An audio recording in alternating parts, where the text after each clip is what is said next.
Coral reefs are the most productive ecosystems within the world's oceans and support the greatest amount of fish biodiversity on the planet. Coral reefs only take up less than 1% of 1/4 of the total space in the oceans, yet support up to 25% of all marine life. These reefs have a myriad of benefits to the marine system, as well as humans and terrestrial biome health. The most apparent benefit these ecosystems support is the vast amount of biodiversity that they are able to support. The only ecosystem that can rival this level of diversity are the pristine rainforests of the Amazon. Due to this high level of biodiversity, reefs are the essential part of the marine ecosystem. They also serve as violent storm buffers, primarily hurricanes and tropical precipitation systems, because they can drastically reduce storm intensity as they approach land.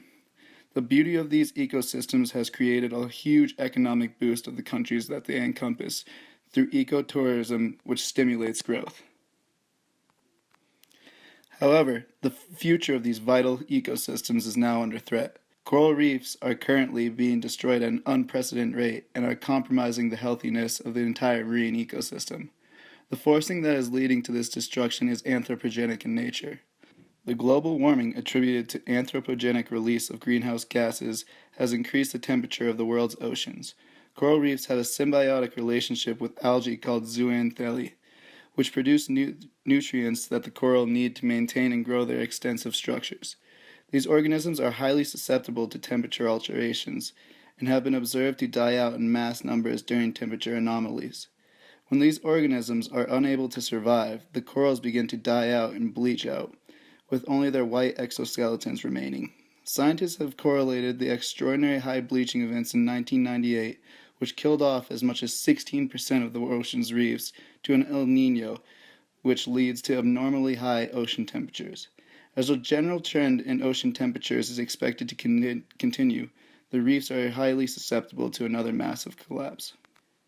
If the oceans continue to warm, as research is suggesting, management and preservation strategies must be implemented.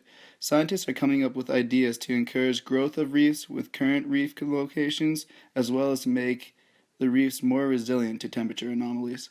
Coral gardening is a process that involves off-site growing of individual coral polyps. The polyps are grown on small substrates that can be eventually relocated. They are then brought to damaged reefs and systematically placed in areas where you'll see large amounts of stability and promote growth. Another hopeful field of research is focused on improving the intrinsic resilience of these reefs to higher temperatures. Scientists have found specific species of zooxanthellae are able to withstand warmer waters. The scientists are trying to genetically encourage different types of reefs to choose the more resilient zooxanthellae, which will limit the amount of reef bleaching. In conclusion, there must be a push to improve the preservation of these ecosystems so that the oceans can continue to support the abundance of life we see today.